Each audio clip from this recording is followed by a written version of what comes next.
Okay, today you're going to be reading a new story, which is going to be called The Nation at War. So this is going to be your vocabulary review. I would again encourage that you listen to these vocabulary words, then go into the paragraphs where the words are found to give yourself notes. So when you're reading or rereading, you know exactly what the words mean. Even if you're listening to me on the screencast and you are listening on the screencast and just following along in your text, it really would be a good idea if you were putting these notes or annotations in there. So, all right, let's go through the words. The first word is going to be the word dictatorship from paragraph 2. So a dictator is a ruler, but they're not elected like our president. It's usually a negative term. So a king could be considered a dictator, but it's usually somebody who comes into power not because they were voted in, okay? The second word is the word sacrifice, also from paragraph 2. Sacrifice means to give up something. Number 3 is in paragraph 4, and it is the word Sabbath.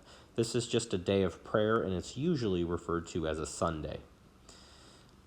Word 4 is sensible. If something is sensible or a sensible choice, it would be a smart choice.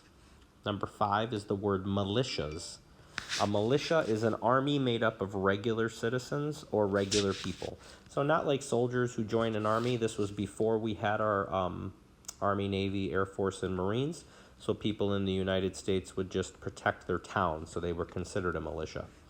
Number 6 is the word consent. If you give your consent or your parents give consent, that is their permission. Word number 7 is the word unity. It comes from the word united. United means together. It means you're not going to be split apart. Word number 8 is the word endure. If you endure something, you keep going. You don't give up. Number 9, core. If this is a core subject, that means that it's a main subject. Word number 10 is the word division, different than the math word division, but it still means to split something apart or to split up. Number 11 is the word impose. If I impose something on you, I force it on you. Mr. H could impose some new rules in his class. Your parents could impose a curfew, so they're forcing a rule or a curfew on you. Number 12 is the word casualty. If there is a casualty specifically in war, it would be a death. And then there's a word colonial. Colonial comes from the word colonies, so this is just referring to the time or the years when the colonies were formed. So you would be thinking about sometime around the 1700s or so.